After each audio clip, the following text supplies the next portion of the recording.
All right. Good evening, everyone. It's great to see all of you here. Welcome to the City of Salem City Manager Candidate Community Forum. Thank you for taking your time to be with us tonight if you're out in the audience, whether you're watching live via CC Media, Channel 21, or on our YouTube channel. I'm Christy Perry, and I'm the superintendent of Salem Kaiser Public Schools, and I'm pleased to be your moderator for this evening. Salem Kaiser is the second largest school district in Oregon, in case you needed a fun fact about our school district, and we have about 40,000 students that we serve in our district every single day.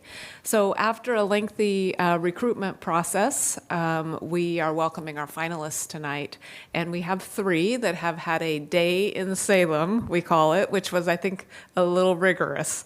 So we first have Taylor Adams.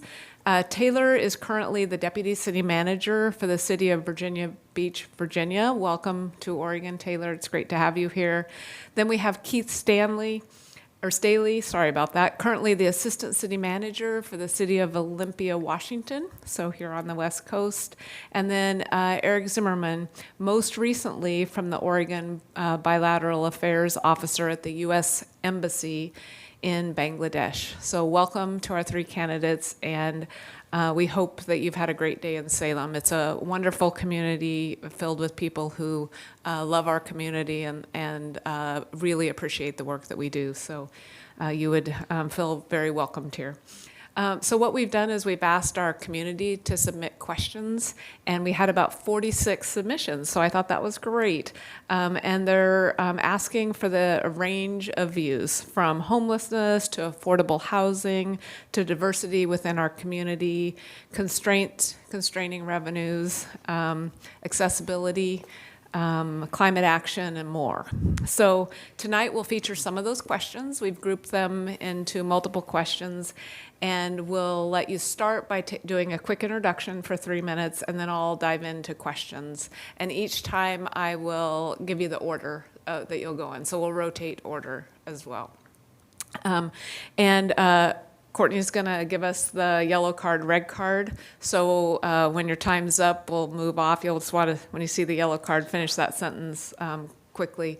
For our viewers in the audience, you'll have an opportunity to complete a short survey during or after this forum. Your feedback's really important to us. You know what a critical position this is for our community and the next leader for the City of Salem. It's important that you've weighed in on as community members.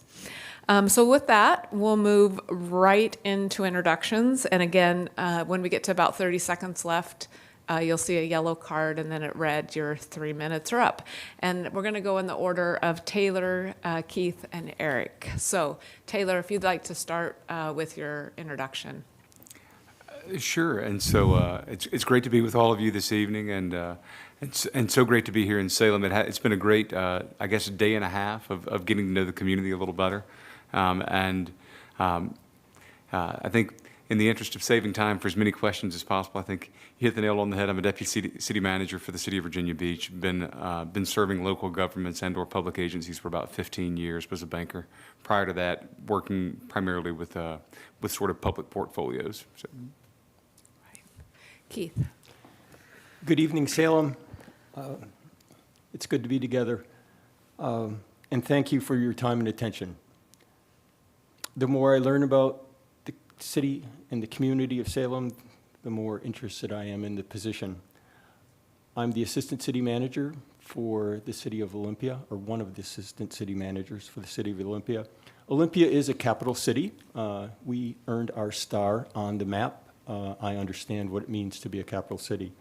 I am an ICMA credentialed manager. That is important to me. My strengths are I love strategic planning and learning. And what I love about Salem is I love the downtown, I love the diversity, and I love the challenges that are facing the community. I hope to become Salem's next city manager, to learn, to lead, to shape the culture and create the community and meet the challenges and opportunities that present themselves. Thank you so much for your time and attention. Hi, great to be with everybody and everybody watching at home. Thanks for tuning in. My name is Eric Zimmerman. I am a lifelong Oregonian. As it was mentioned, I've just recently returned from service at the U.S. Embassy in Bangladesh. But before that, I've been the deputy city manager at the city of Medford here in Oregon, as well as the city of Tigard, and served as a chief of staff at Multnomah County in my early years in local government, as well as in taxation. So I kind of come from a line worker in local government, and I've risen through the deputy city manager ranks. I've enjoyed the work. I enjoy the kind of the blend of community affairs to the stuff that happens in the bureaus of various governments. And I've always maintained that with a parallel career in the military. I'm stationed and part of a unit here in Salem with the Oregon Army National Guard.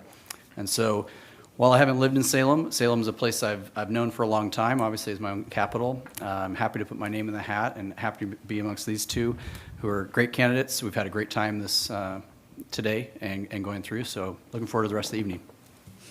All right, so our first question, and we're going to go in the same order again, is around diversity, equity, and inclusion. And so if you could think about what does it mean to you, why is it important, and what would you say your personal goals are related to diversity, equity, inclusion, or goals for the community? All right, Taylor, we're starting with you. That was a lot of questions in one. That was a lot of questions in one, and I'll be glad that somebody else gets to go first next. But no, so talking about diversity, equity, inclusion, and really even the more sort of modern expression, which is just so where we've had DEI in public spaces forever, is that sort of as we see that moving in America to justice, equity, diversity, inclusion, or JEDI.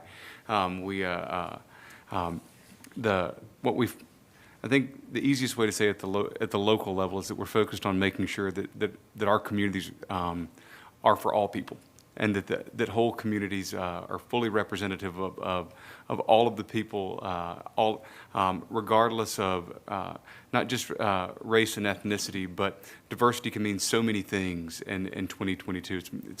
It's a much broader topic than we started with the Civil Rights Act in 1964, and so. Personally, my work in this space, I was fortunate enough to be the city manager of Starkville, or the chief administrator of Starkville, Mississippi, when we became the first city in the Deep South to offer workplace protection to the LGBTQ plus community. And then we expanded that initiative a year later to be the first city in the traditional Deep South to offer dependent partner benefits. At the city of Virginia Beach, I've been fortunate enough. I was fortunate to get to lead the city's first disparity study, and then to work and lead the team that was responsible for implementation of the 12 findings that came out of that study. So what I would say for me, this is a part of, I think, and I won't be alone in this. I think you'll hear this from everyone at the table here tonight that this is a focus that's critical to any successful manager's sort of plan in the present. And so it's a critical part of the work. It's the only way to really build a sustainable community in the present. And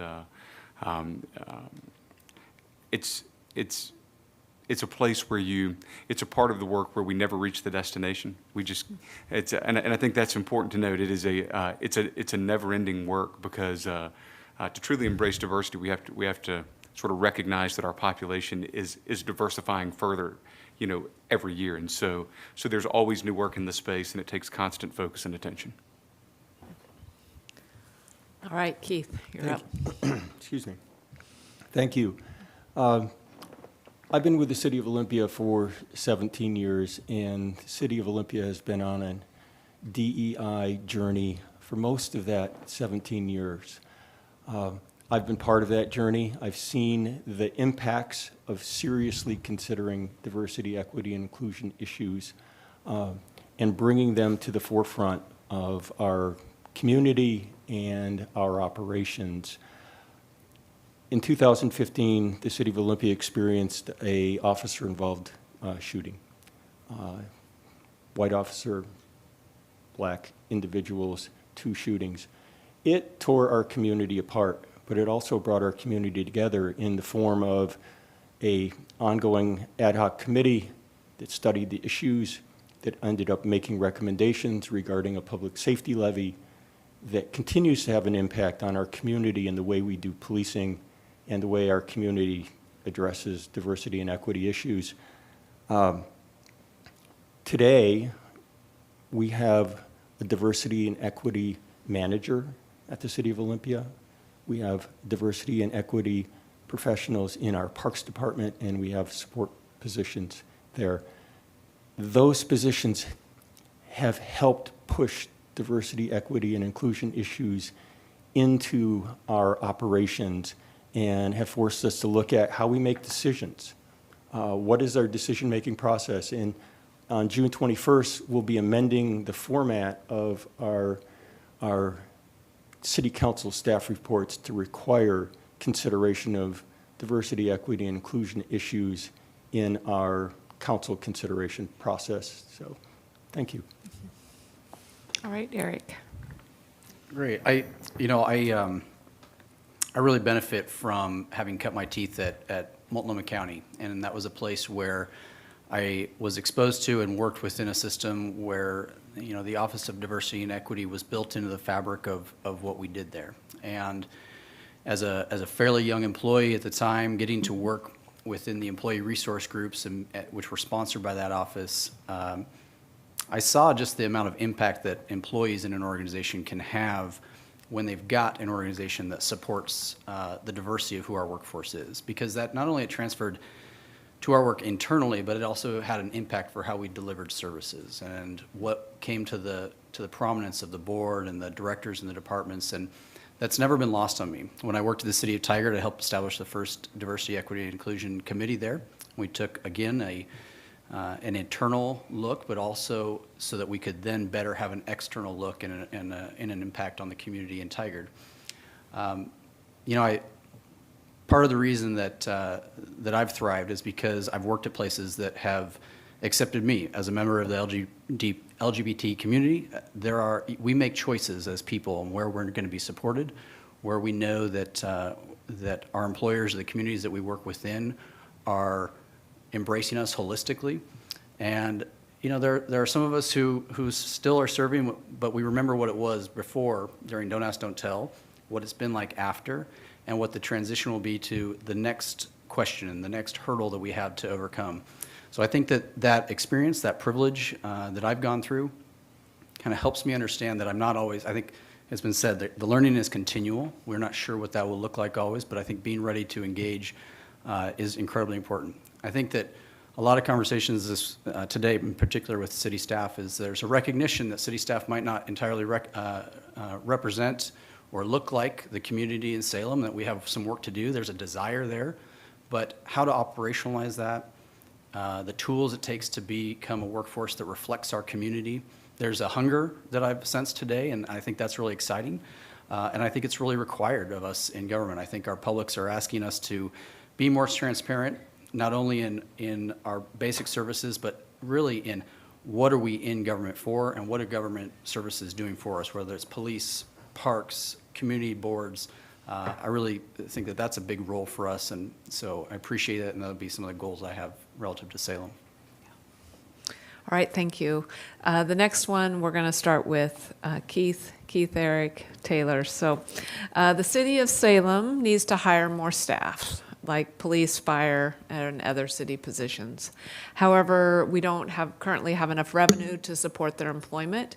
And this patron, Andrew, goes on to say, we're also overwhelmingly dependent on public employment, city, county, and state.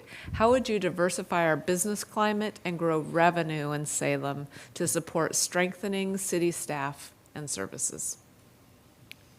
Well, in a state that's reliant on ad valorem taxes, property taxes as its revenue source, growing revenue is not an easy thing.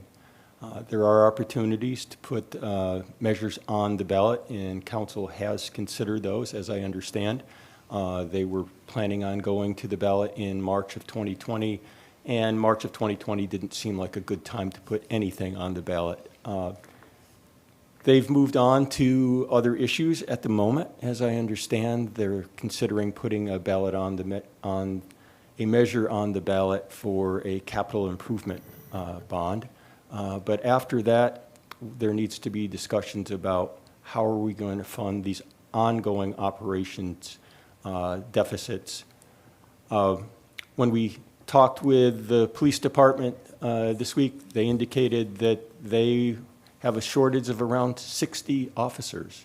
I understand that last night at City Council, they made a down payment on that by enhancing their budget with 6 new officers, but that's a long ways from 60. So there's work to be done there. There's no easy solutions. We have to have a balanced budget. Revenues have to meet expenditures, and you either have to increase your expenditure or increase your revenues or decrease your expenditures, and those are the choices in front of us. Those are tough choices, but I'd love to be part of that decision-making process. So thank you. You know, as city manager, I think it's incumbent upon us to have conversations with our council and with the community about what things are in our lines of business in the future and what things are going to need to change. I think that most folks that work in public service have felt the constraint of packing the bag that's already full and trying to do more with less. That has been the Oregon way for almost 25 years now, because our systems have a deficit built into them. So I think that that's the conversation. It's a hard conversation that I've talked to council about in my meetings already. That's where I'll guide our conversations. I don't think that we have to be resistant to new services, new programs in the city. In fact, I think they're important to keep a city vibrant, to become a 21st century livable city, employer of choice. But it does mean there may be some legacy programs or legacy items within the city's fabric that we have to take a look at if they still make sense for us. That's a really tough conversation. It's a community conversation. It's not just me sitting in this chair and the folks in the council sitting in their chairs. It's a stakeholder conversation.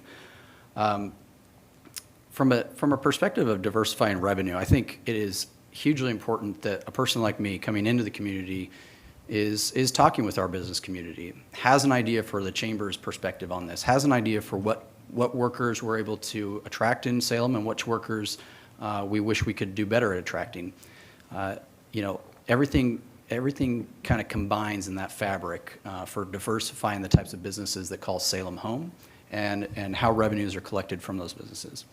Another thing I think is really important is that it's time for cities and counties and municipal governments to really have a united voice in challenging the state legislature and talking with our public about a new way to establish a more steady revenue stream so that we're not always going to the voters and asking, where we can be predictable, where we can offer programs up that are sustainable and aren't built to eventually peter out from a lack of funding. So that's important. It's not an area that a lot of folks want to get into, but it is vital to the health of communities. And it is 25 years in the making where cities, counties, school districts are all feeling that pinch.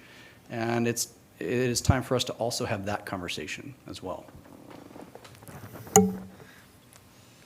So just to sort of pick up where Eric just left off, I mean, there's no doubt that in the present, from a sources of revenue standpoint, the model is challenging, and wholeheartedly agree that any opportunity to have a conversation to expand that at the local level doesn't just help Salem, it helps all of Oregon. But speaking specifically to the economy in the present, one of the things that's interesting that I've sort of noticed in the last couple of days here, walking around and just sort of getting a feel for the community. When I look at the Central Business District, it's interesting. You don't see a lot of the employment uses that you would traditionally see around a state government. So I think first and foremost, it's worth asking the question why that is. And so if you were to go to most state capitals, you'll find a series of businesses around the state buildings that that supply them. A great example, most state departments of transportation are surrounded by engineering firms that want to bid and participate in the expansion of basically of road networks, maintenance, things of that nature. It's not uncommon to find large general contractors in state capitals that are also bidding on that work because of the amount of spending that's generated by the state machine. It's interesting to see that in the central business district that doesn't seem to be here now. Intuitively, that means it's somewhere else. It's probably in Portland or Eugene. But that doesn't mean that we should just call that done. So, I mean, when you talk about an expanding economy, one of the things to note here, if you look at pretty much any responsible projection for the community, it's clear that the population is going to grow here. That population growth will bring new real estate tax revenue with it. It's important, one, that we make sure that that population growth happens in a way that is sustainable for the community and doesn't overtax the infrastructure that we've already got. Or when I say tax, I don't mean monetarily. I mean basically overburden the infrastructure that we've already built so that we can take advantage of what's already here, but also use that revenue to solve problems that are coming at us downstream. The issue around employment in a growing, I think it's important to note that that's a twofold problem. We have the and this will be true in schools as well. In the short term, we've got the problem filling the jobs that we have in the present. But as the community grows, there's more pressure because there's greater service delivery expectation that comes with that. So what I would tell you, I just got the yellow card, so I'm going to have to tag Yellow that. card. But happy to talk more about that later if we have time. All right, thank you. And that last question was from Andrew from Ward 4, so I'll be sure to make sure I know where the questions are coming from. The next question comes from Mary Ann from Ward 3, and this one's going to be Eric, Taylor, Keith. So I know this, but what do you hope to gain from being the city manager for yourself personally? I know that being a superintendent in Salem, Kaiser has changed me. So what do you hope, how do you hope Salem will change you? And also then what is your hope for the city of Salem? Well, I think what I really want to be a part of is a growing city who is able to be in front of the urban challenges that I think a lot of cities in America are facing. We're not so big that we're so entrenched that we can't work our way out of problems. We are big enough and we are becoming diverse enough, and we have so many stakeholders and community engagement aspects where I think we can get it right. We are communicating better than we used to. We are re-looking at what do we really want cities and what do we want governments to feel like, but really ultimately what do we want our communities to feel like in the future. And I think Salem has a great amount of opportunity, and having worked in a very urban area and having worked in smaller cities, I see some of those challenges, but I think being a forefront and being a leader within Oregon, if not the Pacific Northwest, is a significant opportunity for Salem as we reach 200,000 residents, as our programs grow and our community is more demanding for a vibrant, livable community, which kind of gets me to, and so that's some personal, what I want to be a part of. From Salem's standpoint, you know, a 200,000 person community is really pretty remarkable in terms of the kind of livability that can be woven into the fabric of Salem. And I think there's a great opportunity for that. If we are a livable city, we're sought after, as we're seen as a great alternative for some of our other big cities in the state of Oregon, I think that's a win, and that's a partnership with good schools. That's a partnership with businesses that have living wage jobs and high wage jobs, and you know, a service industry that is robust because we have everything else, and housing that goes along with it.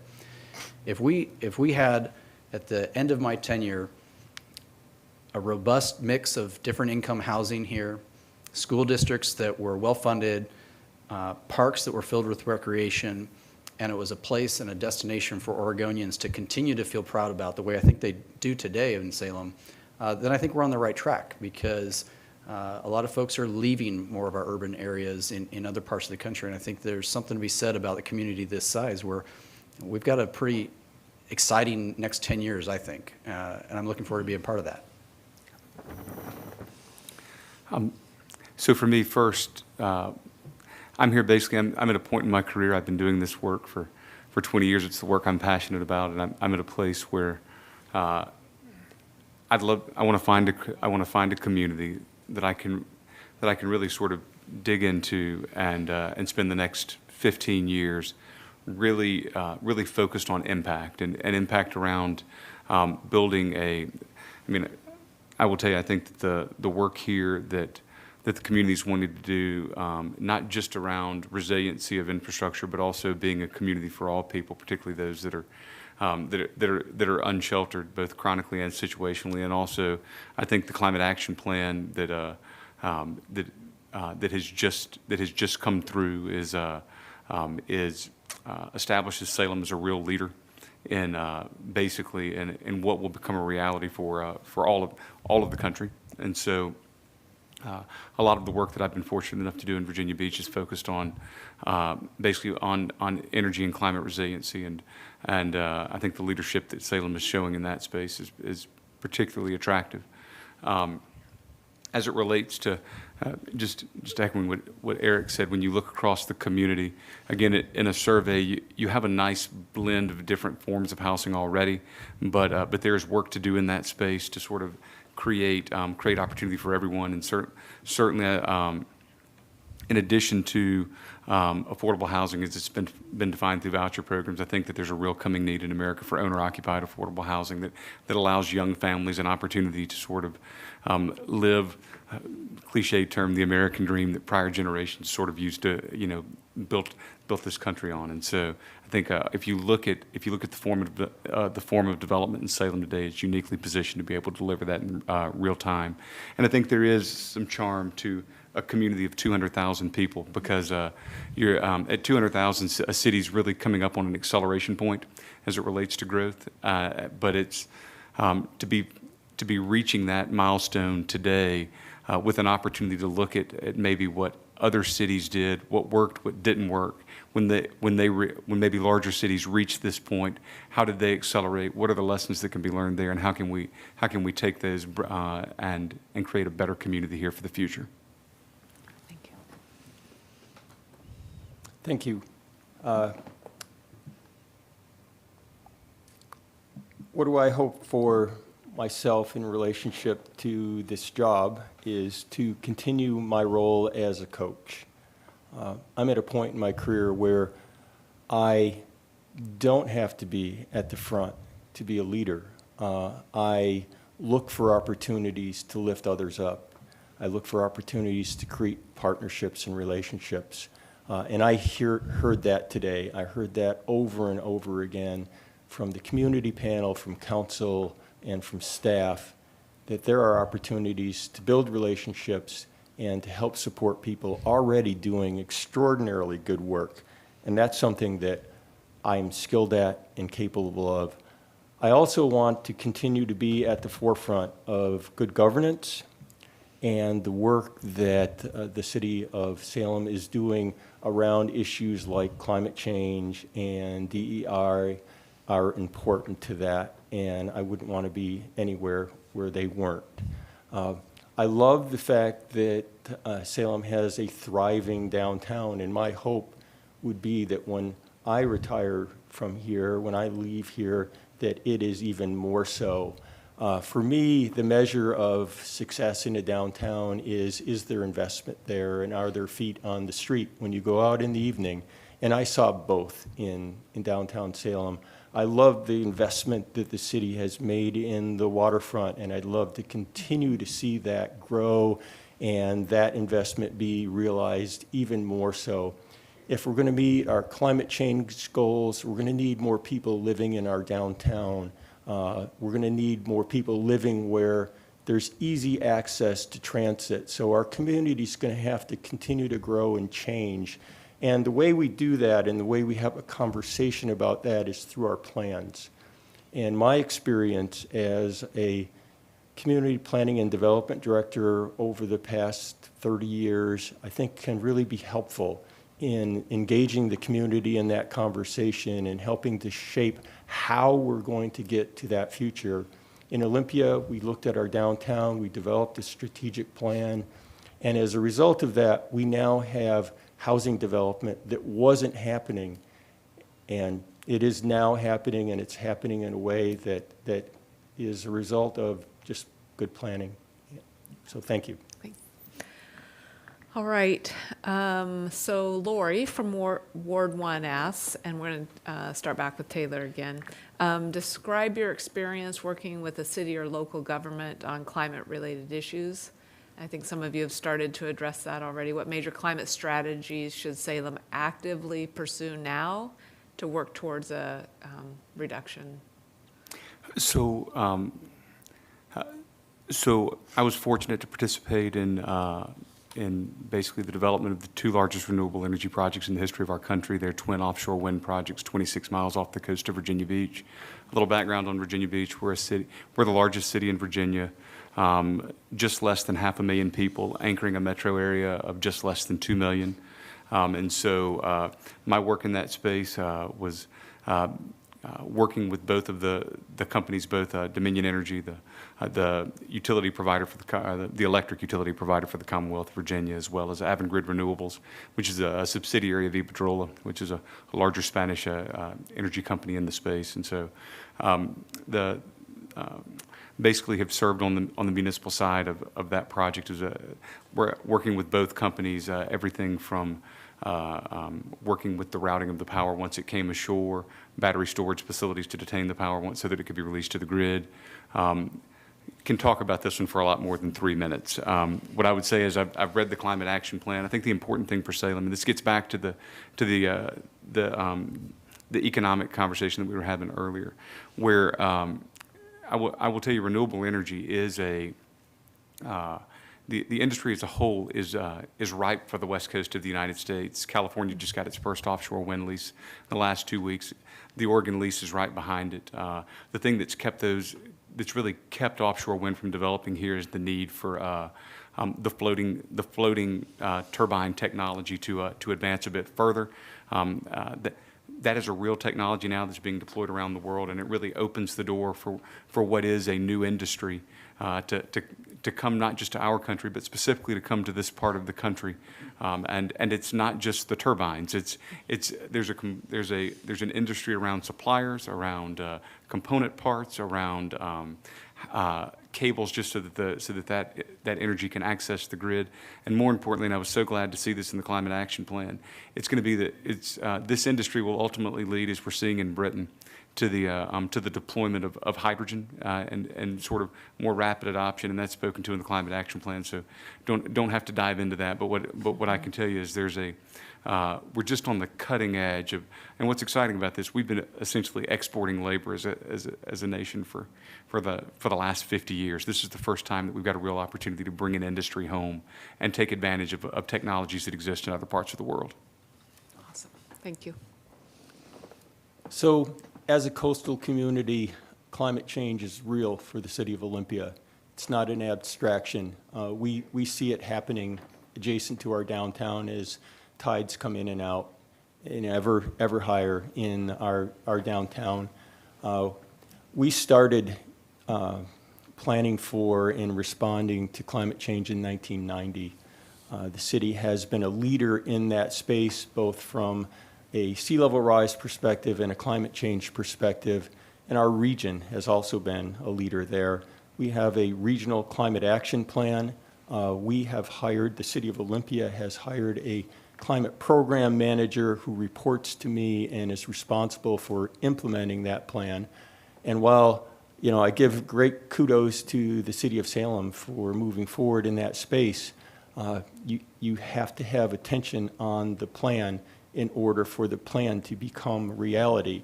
You have to define what are your priorities there. In Olympia, we've had ICLEI, a local government climate change consulting agency, come in and look at the climate action plan and the 72 strategies included in our regional plan. And they've made some suggestions about what our top 5 strategies should be. I'd look for them to do the same thing here, to bring in that expertise and help guide us towards what are the most impactful, cost-effective means of addressing our climate issues, reducing our climate footprint. But I would start by how are we staffing that? And how are we going to push that into the organization. And frankly, having a climate program manager has been extremely helpful in the city of Olympia in accomplishing that goal. So I really, I look at the stakeholder list of folks who participated in the climate plan, and it's extensive. And I think that Salem has quite the starting point for a person walking into it to kind of gauge where some interests and initial ins for addressing climate change exist within the city and the way stakeholders in this community view it. From a government perspective, our ability to help with efficiency and weatherization for our own residents right here in Salem, it not only is a climate action, but it's also something that helps some of our most vulnerable, reduce bills, reduce payment, reduce our reliance on energy as a community. And I think that cities are a great conduit for that to hit individual homes. And so I look to that. I think that a city should be planning on how to find ways, as was mentioned earlier, to make it more attractive to live in urban centers where we're closer to the things that we need, where we don't necessarily have to get in our cars to do the day's errands, if you will. I loved it when I lived in a place, when I came home from work, I parked in that car. Usually I didn't see it again until it was time to go back to work on Monday, because the rest of my life was able to exist within a few block radius. That was a great privilege. But cities can move that direction in their zoning and in their planning and the way that we address development and the way that we look at what does transportation look like in our community. That's very much a city role there. The other thing is, I think, using the power of our dollar. Any large government is a significant purchasing agent in the community, and what we buy and how we buy has the ability to influence, if not set markets in its own right. And what I love about that is it's a way for us to weave in climate actions that are part of all the work at the city. It's not just a sustainability department, it's not just a committee, but it's actually woven into a lot of what we're doing, kind of like planning and zoning. I just think that's really important. If Salem can be a leader in some of these, it will get copied in other cities, because cities love to copy what's already been done and what's already been successful somewhere else. And there's some great success stories up here on this panel, and we have a lot of places that we can look to for how to go bigger, how to do it more efficiently, how to do it better.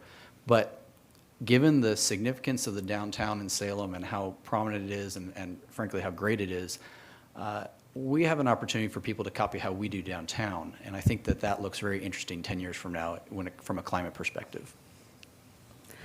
All right, next question comes from Tom from Ward 4, and we're going to start with Keith this time.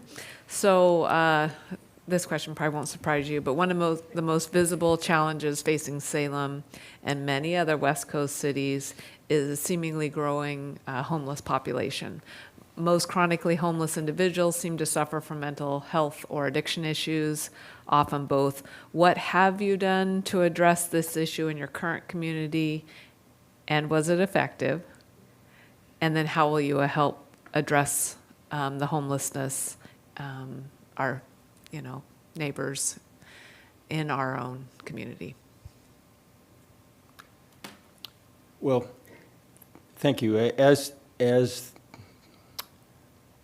one of the assistant city managers for the city of Olympia, back in 2018, our city council slid a resolution across the table to me and said, here, we have a growing homeless crisis in our community. We need to respond to that crisis. We're declaring an emergency here. Here are some measures that we want you to work on. Please get busy and respond to this situation. We had about 350 unsheltered people living in our downtown, and our downtown is a compact area. It was highly impactful. And council asked us to establish a mitigation site. They asked us to create a safe place for people to live. So we created a tiny house village, and a mitigation site is a camping area. It's since turned into a tiny house shelter consisting of about 80 tiny houses, micro shelters. We've created a tiny house village. But most importantly, we created a home fund, a dedicated funding source for building supportive housing. And as a result of that, we've been able to leverage those dollars, to package those dollars together with other federal and state dollars to create supportive housing in our community. One of the other things that I think we were forward thinking on was buying property. One of the key factors when a low-income housing developer goes to a funding agency is what's the control that they have over the piece of property. And they can say, yes, we have control over this piece of property. We have additional funding from the city in the form of additional home fund dollars. And we have been successful 3 times going to the Housing Finance Commission and literally have received tens of millions of dollars to build supportive housing.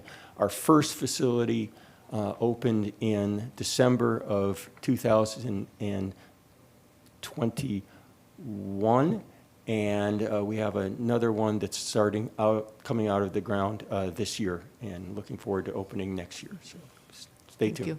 Thank you.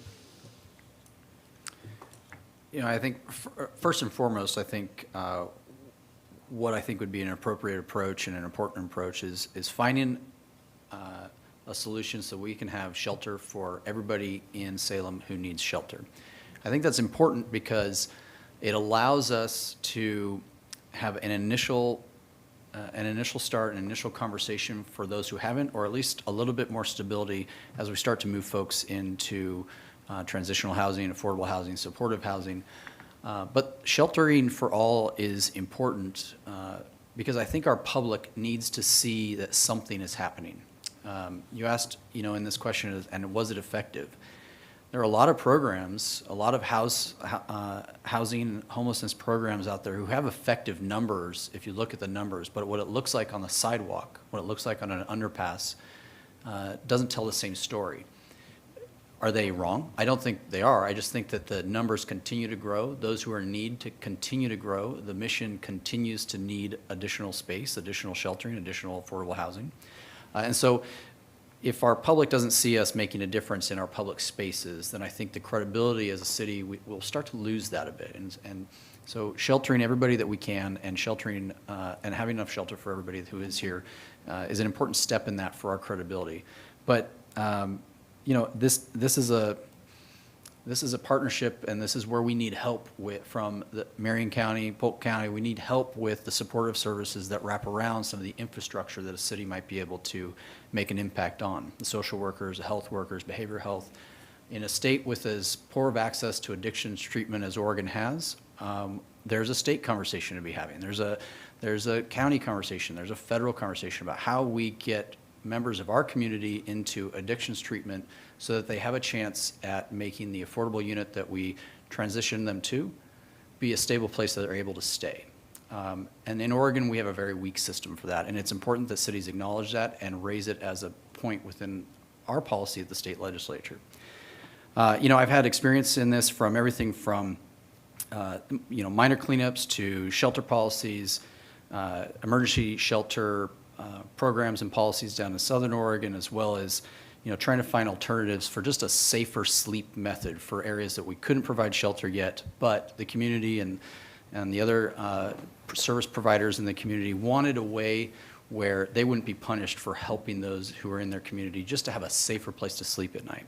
So I think that it is all stakeholders on deck for this, but the city certainly cannot go it alone as we go into this, frankly, the most complicated issue I think we have faced as a community. So picking up on sort of a community-based approach to the issues around unsheltered populations. The truth is this is an issue that's affecting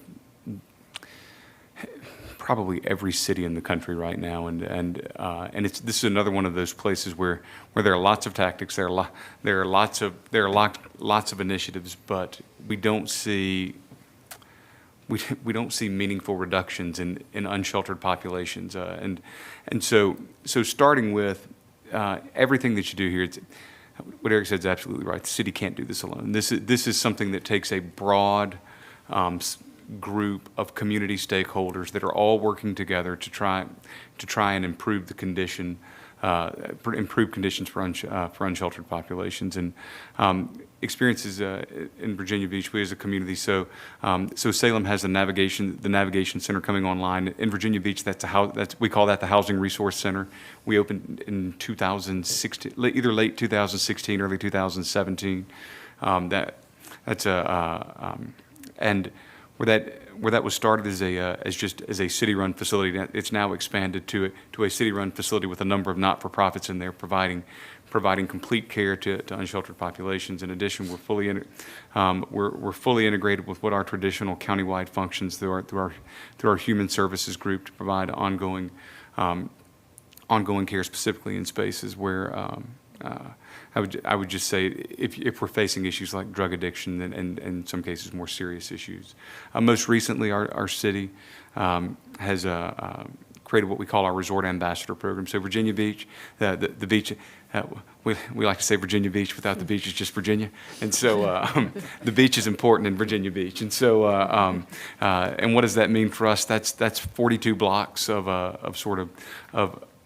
oceanfront beach. It runs about 6 blocks deep, and it's that is an area of our community that draws in unsheltered populations for a number of reasons. We recently integrated with police, with human services, with a number of not-for-profits within our city. We've got a group of resort ambassadors now that work hand in hand with our businesses to provide visibility to safely and perhaps less aggressively approach and provide care and service to unsheltered populations in our community to help try and I guess route people into the more defined service offerings that we have. Awesome, thank you. All right, next question comes from Katie from Ward 8, and we're going to start with Eric on this one. So Katie from Ward 8 asks, can you give an example of a city that has inspired you and why? But then how does the management of the city create those aspirational qualities? That's a great question. It really does. Yeah, it is. I think two cities are coming to mind, Salt Lake and Austin. I'm going to go with Salt Lake, right? I think Salt Lake City is a place where if you haven't been there and you show up, you can find entertainment, you can find recreation, you can find a welcoming community in a way that maybe a lot of us, maybe me in my own experience, maybe I didn't expect before I showed up there. And so there's something about that in terms of, I think that they're a solutions-based city that has tackled some of the complex issues that we've talked about on this dais tonight. And they've done it in a way that I think you can admit we don't always get it right, but we're continually moving forward. And that is something that I admire about certain cities, and Salt Lake is one of them. At the same time, they're able to have, big events. They're able to be known more regionally and now across the country as a place where you can go to. And I think growing up, I'm not sure I would have thought of Salt Lake that way. But it's one of those, if you live in the West, it's easy for us to get to. It's easier for us to go there and hit the mountains. It's easier for us to go, if you've ever had a conference there or, the food scene, et cetera. I mean, it's just really a positive place. Part of, I think, the way that the city management can help inspire that type of atmosphere is that you're okay with a few bumps along the road as long as things keep on moving, all right? In government, we get so afraid of making a mistake because our public will be mad at us. But if your public has trust in you in all the other things you've done, if you stumble a couple of times, I think they'll continue to have trust in you. And I think that that's a community where that rings true. And that trickles down through every facet of your employee base and your workforce, because you're still moving forward. You have a vision that you're working toward, and we're going to try some things out.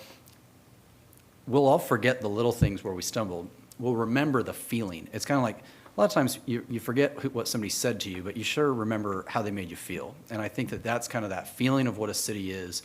It's a place where I can feel safe there. I can feel welcomed there, and I can investigate and kind of explore a place in a way that maybe I don't feel in all of my other cities that I've visited over the years. So, yeah, they're a great place. If you haven't gone, you should visit it.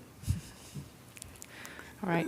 So this is a tough one, and I'm going to apologize in advance to everybody that's watching this, because the work that I do is the only work I've ever wanted to do, and so I sort of am in love with cities, and I rarely go to one that I don't find something that grabs my attention. But I'll hit a few high points. And so first, the city that I serve today and inspired me. That's why I went there. I mean, it's at that point, Jim Spoor, kind of a legend in this business, had been in the chair for 24 years. It was a perennial best managed city, and 7 years later, there's a workforce there of 7,500 that truly inspires me every day.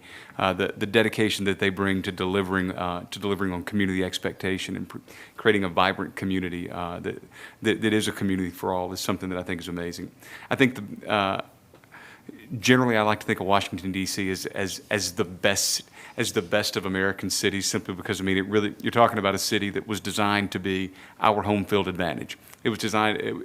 It's a city that was designed to. I mean, it was planned from the beginning to represent the very best of who we as a country could be, not who we were, but who we could be. And I think there's still something aspirational about our nation's capital, and also for those of us that are urbanists by trade, it's really laid out well. I mean, it's for people in this business, it is the bones of D.C. are just. I mean, she's not brand new anymore, but it still works, and it's a beautiful city.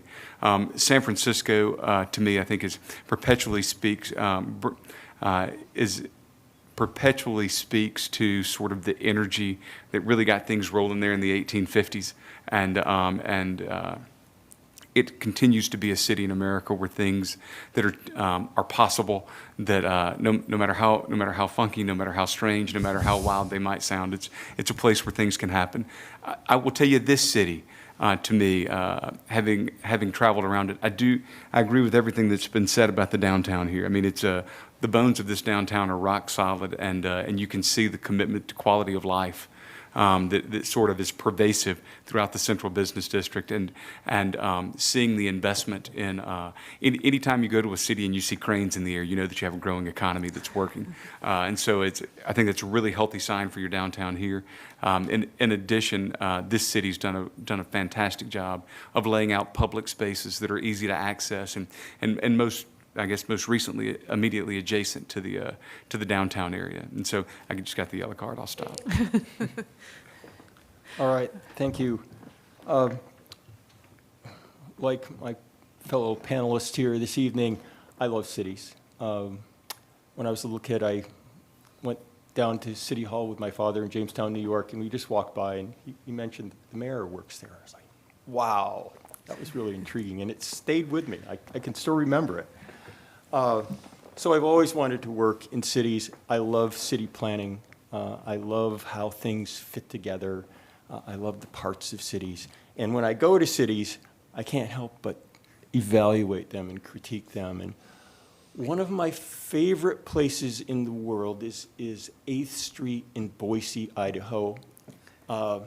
It's an extraordinary urban street that has a life that is just what every community is dying for. There's bikes parked along the street. There's wide sidewalks, as there are in Salem.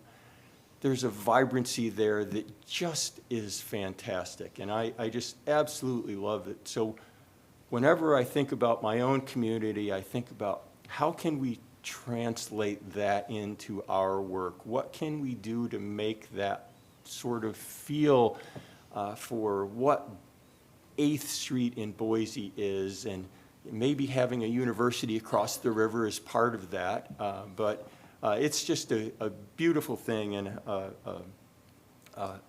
a piece of urban America that I really, really love. I mean, if I'm traveling in that direction, I'm stopping in Boise just to go to 8th Street. Moving on from Boise, though, a community that's been remarkably successful in the area of homeless response is Houston. doesn't get, credit for being a great city, certainly to visit, or, the aesthetics may not be there for some, but the reality is they've done some things with homelessness and responding to homelessness that are hard to ignore and that are instructional for the rest of the country. And then, of course, I agree, Salem, it's got really great bones, really, I love the downtown, and my own community of Olympia is such a well-managed community. Our prior city manager served for over 20 years. Prior to that, we had another city manager who served 25 years. So very stable, very well-run local government. And that's what I aspire to, is continuing that tradition of a great community and a great local government serving it. When I said that was a great question, it was a great question, was a because great I was question. going to ask at the end, what inspires you to show up and do the hard work every day? And I think you just sort of nailed the answer to that question too. So it was very fun to see your passion about city. So it's kind of like me about school buildings, You It's kind of always fun to get the given example when you're the first guy once. So Exactly, that was, exactly. All right, so next question comes from Lila from Ward 2, asks, what steps will you take to provide leadership to generate a citywide effort to implement action on racial, social, and economic equity? And we're starting with Taylor. Awesome. And and first, by the way, I do have to say, for Keith, Houston was a solid pull. It's a really underrated downtown. Anyway, I will tell you, that was a solid pull. So I think now to the question. I think this is a place where I liked what Keith said earlier about not always having to lead from the front. This is absolutely one of the places where a manager will have to, though, particularly when you're program building in the space to promote inclusive communities. This is for me, this is the only way that that diversity, equity, and inclusion become pervasive throughout the organization is if people see the person at the top of the organization living it every day, promoting it every day, strategically looking for ways to advance initiatives every day.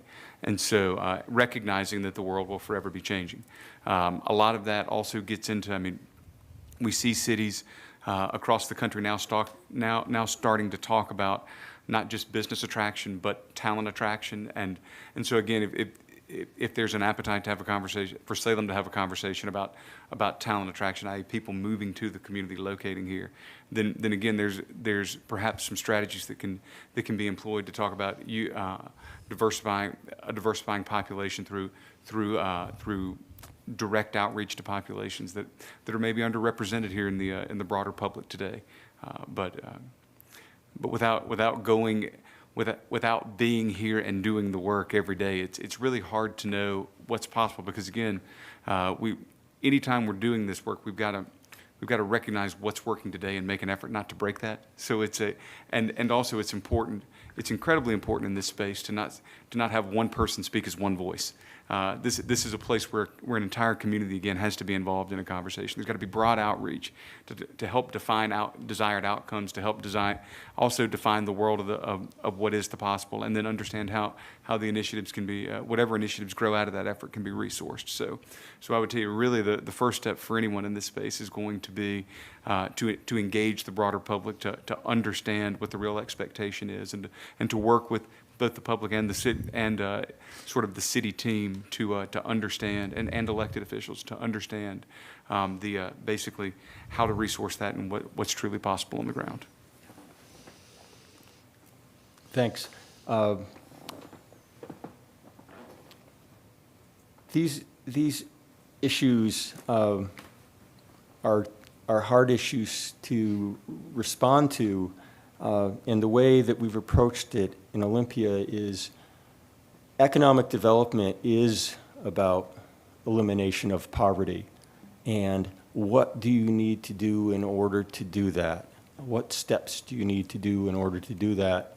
And we recognized last year that our economic development strategy didn't address that, didn't align with those questions. So we've decided to launch an economic development strategy, and using a participatory leadership process, bring our community into that conversation and hear from a broad sector of the community about what are the needs, what are the paths forward, and how can we work as a community in a collaborative way to address the issues that we identify. I wonder where Salem, wants to go with that. I certainly hope that they want to go in the direction of lifting everybody up. I think diversity is one of our most powerful economic development tools. When you talk about attraction, being diverse,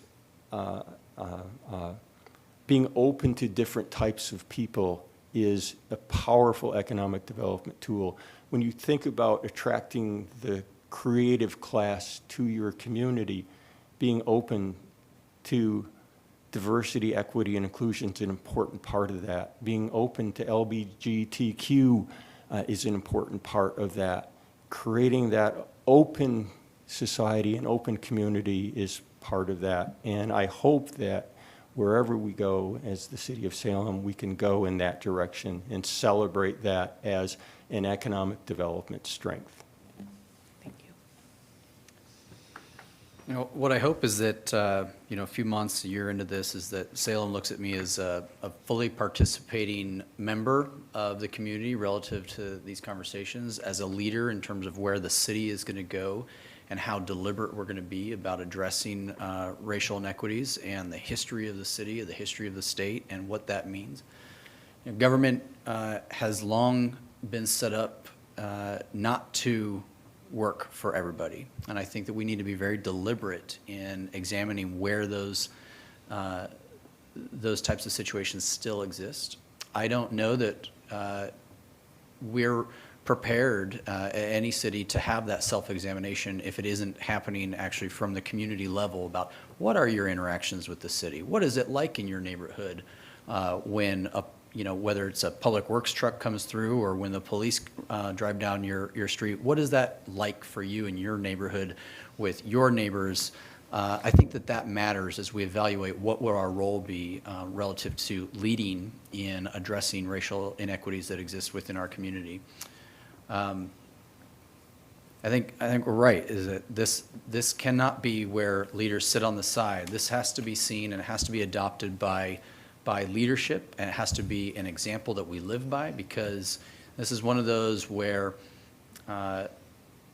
people will emulate the examples that we set, and they will try to achieve our vision and our goals that relative to these topics and how we engage in these topics. And if leaders sit by the side, I think that it allows a free space to exist where others folks don't have to engage, and that would be unfortunate. So you'll see me front and center there.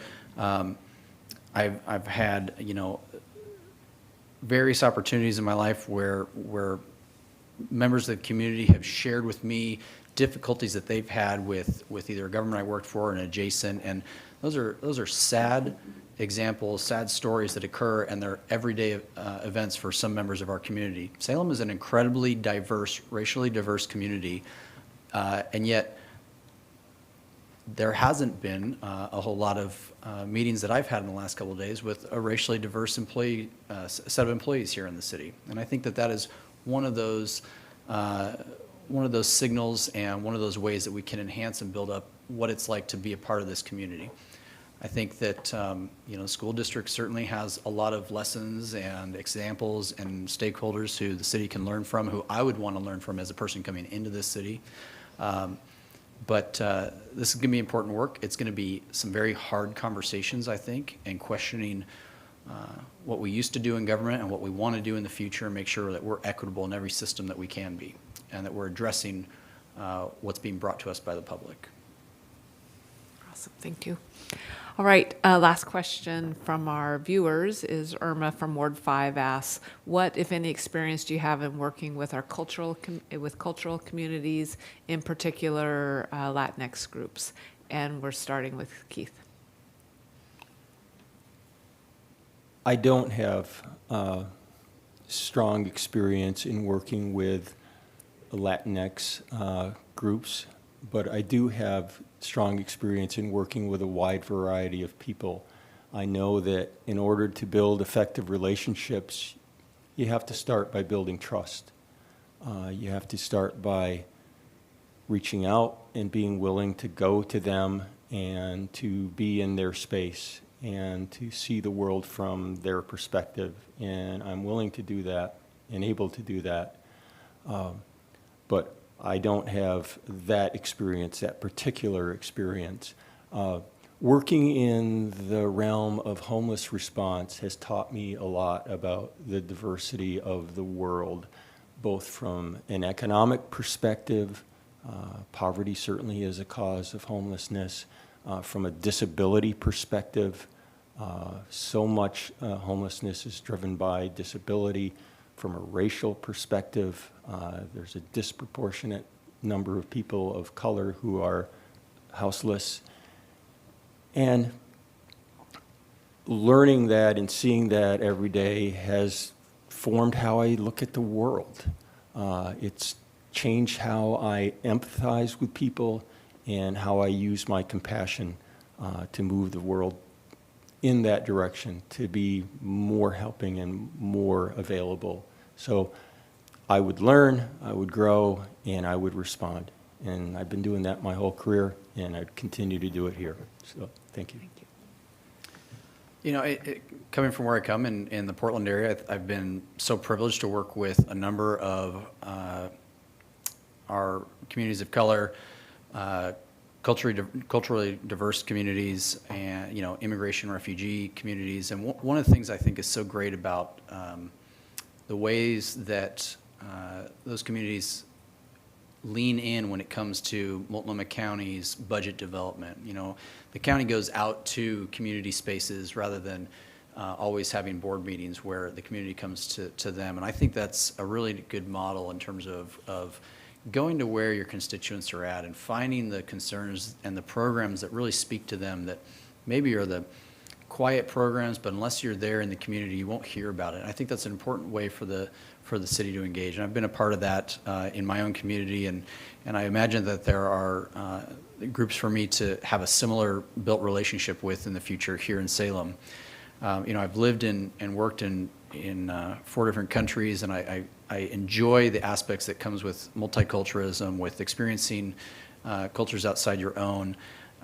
You know, particularly within the Latinx community, I mean, Oregon and Salem, you know, is such a robust community of Latinx here, and it's an area where I really hope that vibrancy that exists in Salem is something that is celebrated, that we have opportunities for folks in the community to weigh in on all of our advisory committees and elected office in all sorts of capacities that affect how we govern as a city. I think that's really important.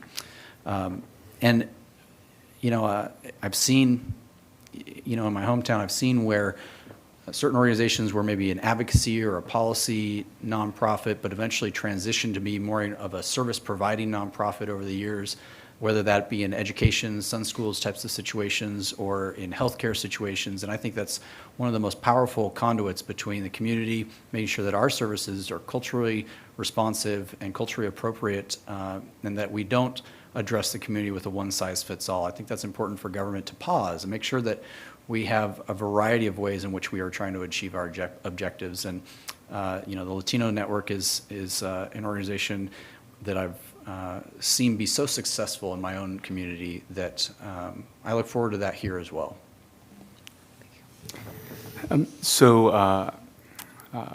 for a healthy portion of my tenure in Virginia Beach, I was the named staff liaison to the city's Minority Business Council.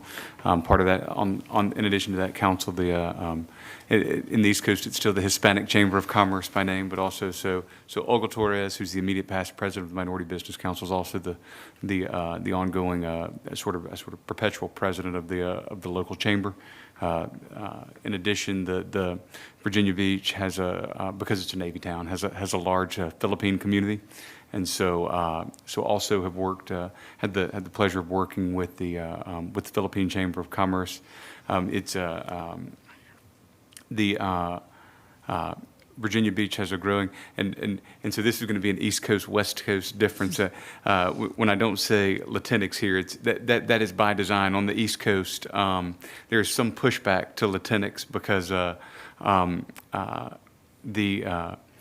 there's some thought that because Spanish is such a masculine dominant language that it took so long to get the term Latina, there's a large portion of the population that doesn't want to give it up yet. So forgive me if I just say Latin in that space.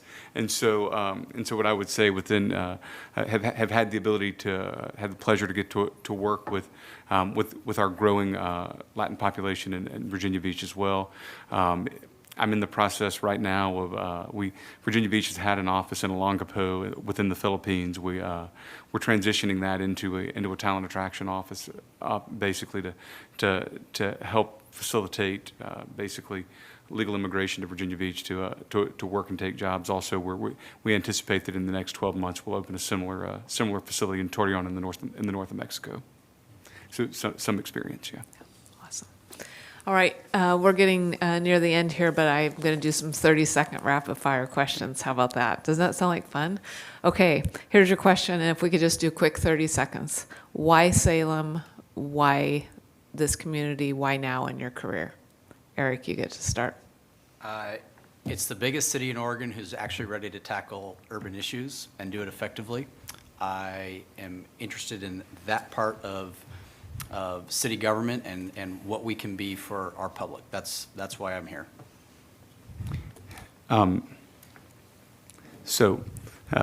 Victor Hugo once said, "There's nothing so powerful as an idea whose time has come." Salem's time has come. It's the right city, right time. Keith. I'm intrigued with Salem. It's got so much opportunity, so much presence, so much interest. I'm excited about the downtown. I'm excited about the organization. I'm excited about the opportunity. I'm also excited about the challenges and realistic about the challenges. So I've been in local government for 35 years, and this is where I'd like to make my home as I bring my career to a close. Okay, and the last question then, you've talked a lot about what you've done professionally, so who are you? Who will you be for our community? If you could think of yourself personally, who are you? Who will you be for our community? And Taylor, we get to start with you. Oh, wow. So who am I? Outside of professional stuff, who am I? Husband, father of 4, incredibly boring guy, away from work. But who I'll be for this community is, again, an engaged leader focused on ensuring that the community grows and advances in a way that's consistent with the wishes and desires of the community. Awesome. I also am a father too, soon to be a grandfather. Looking forward to that experience. But personally, what drives me is an interest in other people.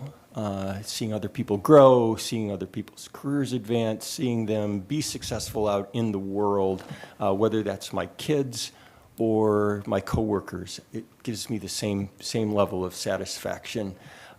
Personally, I enjoy being fit and active. I love to ski and hike and backpack and climb and get outside. And obviously, there's many opportunities for that here. That is Oregon.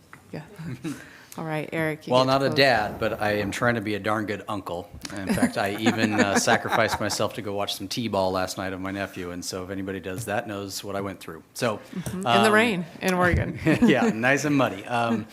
So I've been a public servant my entire professional career in my home community. I'm well known within the gay community in terms of our own advocacy, our community that we build, because where we go, we have to build community because so many of our members don't have family. And so wherever I've gone, I've tried to be a big part of that. And, I think I'll bring that here as well. And you see me around the state for a long time.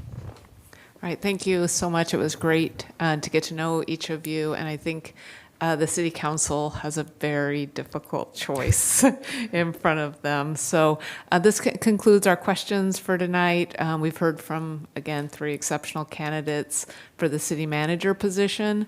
We're hoping for lots of feedback from our viewers. So if you have not, so we will have opened the survey. We're opening the survey. The survey is open.